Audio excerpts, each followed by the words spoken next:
Hello, and welcome to the University of Law. In today's video, I'm reviewing this Doctor Who Morbius the Mighty. There was a time, I remember, late last year, where it was announced that we were getting the last of the War Doctor Begins sets, and I knew deep down they were going to do more. I think they were hinting at it anyway. A lot of people were thinking, oh, it's the end of the War Doctor. Well, we couldn't have been more wrong, because I'm especially looking at this summer. In August alone, we've had the Susan's War set. We've had the Centauran versus Rootons earlier in the summer. Coming up later this year, we've got him in the Once and Future with the Fugitive Doctor. We've got another of these sets. We've got this set. There's so much War Doctor stuff. It's the year of the War Doctor. We've probably had more than him than most of the other Doctors, and long may it continue.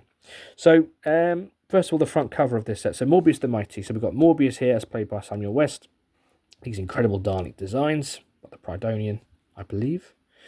We've got the Sisterhood of Khan, Daleks.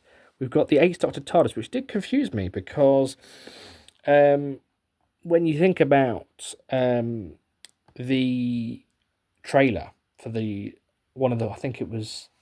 I think it was the fourth War Doctor Begins set. We've got an animated trailer, and he's in his Day of the Doctor TARDIS. And I thought, why on earth have we got the Eighth Doctor's TARDIS? Well, I won't give spoilers, but there is a reason, and it's the epic finale to the story, and it does suit Morbius, the kind of gothic TARDIS, because he's from Doctor Who's gothic era, really. I'm so glad that we're getting these photographic covers of the War Doctor. We've been getting them pretty much all of 2024 on the Susan's War set, in the upcoming Once and Future set, on the Centauran set, on the War Master set coming out in September, and here it is, and it's just great to see the young War Doctor photographically. It's just wonderful. So first of all, it's written by Tim Foley, who wrote the incredible Morbius three-parter of Dark Gallifrey. It really was a slow burner, and I think I wasn't sure about it after part one, but listening to it a month apart and re-listening to them and building up I really got into the characters and the story that he was telling, and it really came together nicely, that trilogy. And it just goes to show how, with any story, you need to give things time to develop. It's hard when I review things, because often I review it when I've just listened to one part, often, if it's monthly. And the thing is, a lot of the time, you have to wait to really get the story and get where it's going, and things make sense, things tie back, and things pay off. And that really happened with that series. And this came a little bit later. So when he was given, each of these War Doctor Rises sets is one author's vision. So it's one big epic 3-hour story, because they did work best in the War Doctor Begins. I think every other box set was a one box set 3-hour story, and they were always the best ones, because the Time War, especially this War Doctor, he's a cinematic Doctor. It's these big war stories.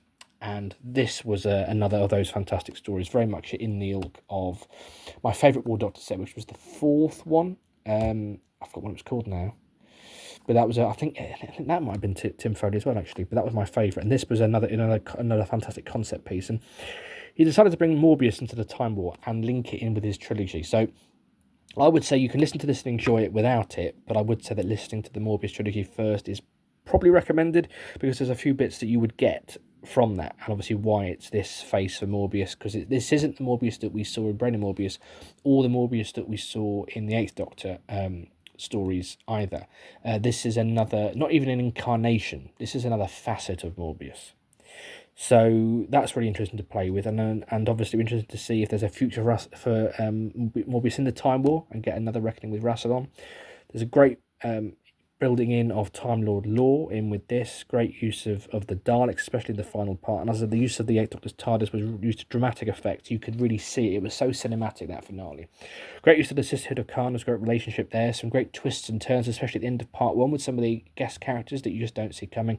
But above all, which actually adds, I should say, to the deep lore of the families of Gallifrey, and the nature, and it kind of explains how, why Rassilon was. It was so easy for Rassilon to come back as a dictator from the past in the present.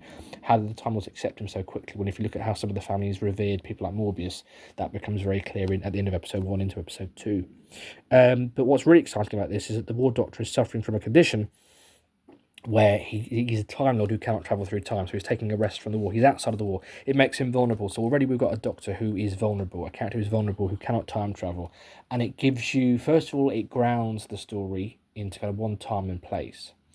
But the other amazing thing about it is it kind of restricts the story in a way that enables creativity to flow. You know, often the best stories have got creative restrictions, and that's often great on television because you're being restricted by budgets, etc. On audio, that's less so. Maybe casting might be a restriction, but even then you can have a small cast playing different parts. But he's given himself some limitations, and that's really helped the story to fly. And actually it means that when there are times where maybe they need to use time travel, there are implications for our hero. So at the end of it, our Doctor's ready to return to the Time War, and I can't wait to see what happens in the next set later this year. But yes, this is set number 1, as you can see from The War Doctor Rises. Great photographic cover there. And if I open up the chunky set, we have got, obviously, disc 1 is part 1. We've got the cast and the crew here.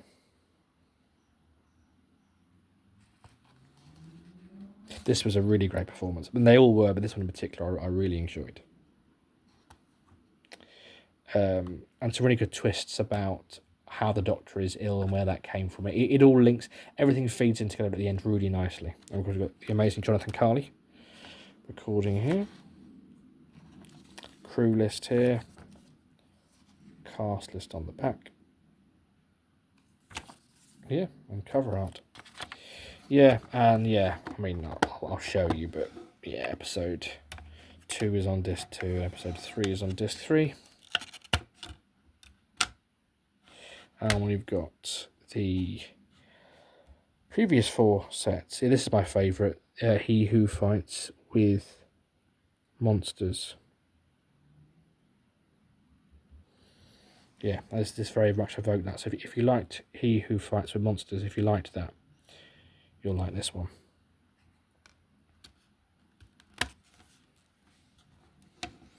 What do you think of this if you've seen it? What do you think of the War Doctor range? What kind of adventure would you like to see? Obviously, these are going to be 3-hour epics from now on for the next... Well, there's another one later this year, and then I'm assuming 2 a year after that. What kind of stories do you want to see? What other characters? Characters from Dalek lore, from Time Lord lore? What do you want to see happen in the Time War? Do let me know in the comments below. As always, don't forget to like and subscribe. Look forward to speaking to you soon.